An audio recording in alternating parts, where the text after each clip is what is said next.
नागपूर शहराच्या भांडेवाडी परिसरातील एका फ्लॅट स्कीम मधील घरात बिबट्या शिरलाय। सकाळच्या वेळी बिबट्या घरात शिरल्याची माहिती मिळते। हा बिबट्या जखमी अवस्थेत होता। बिबट्या घरात शिरल्याचं कळताच बघ्यांची परिसरात मोठी गर्दी झाली, तर वन विभाग आणि पोलीस हे सध्या घटनास्थळी दाखल झालेले आहेत। आणि या संदर्भात अधिक माहिती देत आहेत आमचे प्रतिनिधी उदय तिमांडे आपल्यासोबत जोडले गेलेले आहेत। उदय, घरामध्ये बिबट्या शिरला असल्याचं कळतंय, काय अपडेट? प्राजक्ता, भांडेवाडी परिसरामधल्या एका फ्लॅट स्कीम मधल्या दुसऱ्या माळ्यावर असलेल्या फ्लॅटमध्ये हा बिबट्या शिरल्याची माहिती जी आहे ती समोर येत आहे। साधारणतः रात्रीच्या अंधारामध्ये जो आहे तो हा बिबट्या त्या फ्लॅटमध्ये शिरला आणि परिसरातले कुत्रे त्याच्या मागे लागले होते। कुत्र्यांची ओरड होत होती आणि त्यामुळे घाबरलेला हा बिबट्या त्या फ्लॅट स्कीम मधल्या दुसऱ्या माळ्यावरती एका घरामध्ये जो आहे तो शिरल्याची प्राथमिक माहिती जी आहे ती समोर येत आहे। वन विभागाकडून आता बिबट्याला रेस्क्यू करण्यासाठी वन विभागाची टीम आणि पोलीस, स्थानिक पोलीस जे आहेत घटनास्थळी दाखल झालेल्या। मात्र बिबट्या घरात शिरला ही माहिती मिळतात बघ्यांची मोठी गर्दी जी आहे ती या परिसरामध्ये झालेली आहे। खरं तर या फ्लॅट स्कीम मध्ये हा बिबट्या शिरलेला आहे, तो जखमी असल्याची माहिती आहे, त्यामुळे त्याला वन विभाग लवकरच रेस्क्यू करेल। मात्र नागपूर शहराच्या सीमा भागात असलेल्या आणि अतिशय दाटीवाटीचा परिसर असलेल्या या भांडेवाडी परिसरामध्ये नेमका बिबट्या आला कुठून आणि तो घरात शिरला कसा, हा प्रश्न मात्र अनुत्तरित आहे। गेल्या काही दिवसांमध्ये राज्यात म्हणजे नाशिकमध्ये बिबट्या घरात शिरल्याची घटना घडली होती, नाही आता ही नागपूरमध्ये घडलेली आहे। त्यामुळे बिबट्याचा प्रश्न नागपूरच्या घटनेनंतर पुन्हा एकदा ऐरणीवर आलेला। प्राजक्ता, वन विभाग आता सुरक्षितपणे त्या बिबट्याला कधी म्हणजे कसं रेस्क्यू करतात हे पाहणं महत्त्वाचं असणार आहे। बरं उदय, अपडेट घेत राहू। तुर्तास धन्यवाद या माहितीसाठी।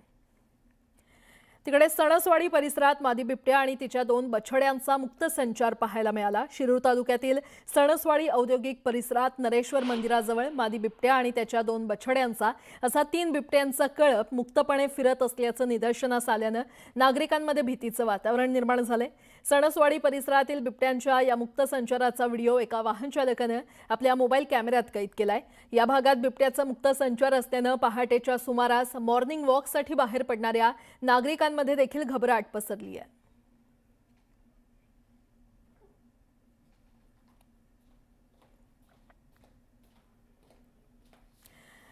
एकदा पिंजऱ्यात अडकलेला बिबट्या पुन्हा पिंजऱ्यात जात नाही असं आतापर्यंत म्हटलं जायचं, मात्र आता याच म्हणण्याला पुष्टी देणारा एक व्हिडिओ सध्या सोशल मीडियावर चांगलाच व्हायरल होतोय। ट्रॅप कॅमेऱ्यामध्ये चित्रित झालेला हा व्हिडिओ नक्की कुठला आहे हे अद्याप अस्पष्ट आहे। मात्र या व्हिडिओमध्ये बिबट्याला पकडण्यासाठी एक पिंजरा लावण्यात आल्याचं निदर्शनास येत असून बिबट्या त्या पिंजऱ्याजवळ रेंगाळताना दिसतोय। पिंजऱ्यात भक्ष्य असतानाही बिबट्या पिंजऱ्यात जात नाहीये। पिंजऱ्याची पाहणी करून बिबट्या तिथून निघून जाताना या व्हिडिओमध्ये पाहायला मिळतंय। उत्तर पुणे जिल्ह्यामध्ये बिबट्यांची संख्या मोठ्या प्रमाणात वाढली असून बिबट्याचे हल्ले देखील वाढलेत, तर बिबट्यांचा वाढता उपद्रव कमी करण्यासाठी इथले बिबटे पकडून त्यांच्या स्थलांतराचा निर्णय राज्य मंत्रिमंडळाने घेतला असून बिबटे पकडण्यासाठी पिंजऱ्यांची संख्या देखील वाढवण्यास सुरुवात केली आहे। मात्र असं असलं तरी या व्हिडिओमध्ये जर सत्यता असेल किंवा एकदा पिंजऱ्यात अडकलेला बिबट्या पुन्हा पिंजऱ्यात जात नसेल तर बिबटे पकडण्याचं मोठं आव्हान वन विभागापुढे असणार आहे।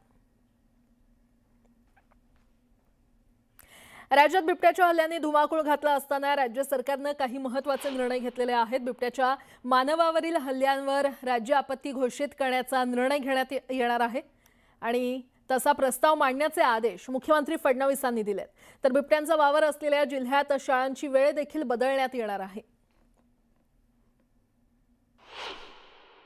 फॉरेस्ट डिपार्टमेंटला विचारून जे नरभक्षक आहेत ते बिबट्यांना गोळी घालण्याची परवानगी घ्यायची। आपण केंद्र सरकारला अशी विनंती करतोय की काही प्राणी असे आहेत की ज्यांना तुम्ही मारू शकत नाही, परंतु काही प्राणी त्याच्यातनं काढले तर मला त्याचं एक एक्झॅक्ट नाव सांगता येईना तुम्हाला, तर त्यांना मग तुम्हाला मारता येतं। बिबट्यांचं नियंत्रण करण्यासाठी केंद्रीय वन्यजीव मंत्रालयाने परवानगी दिलेली आहे आणि म्हणून भविष्यकाळामध्ये त्याची वाढ होणार नाही यासाठी प्रयत्न केले जातात। काय स्वरूपात सूचना म्हणजे कशा स्वरूपात इम्प्लिमेंट केलं जाईल ते वाढ होऊ नये यासाठी? त्यासाठी तरी इंजेक्शन दिले जातील किंवा अन्य काही उपाय होऊ जातील, परंतु बिबट्याची संख्या कमी करण्यासाठी पूर्ण यंत्रणा तयार झालेली आहे। अच्छा,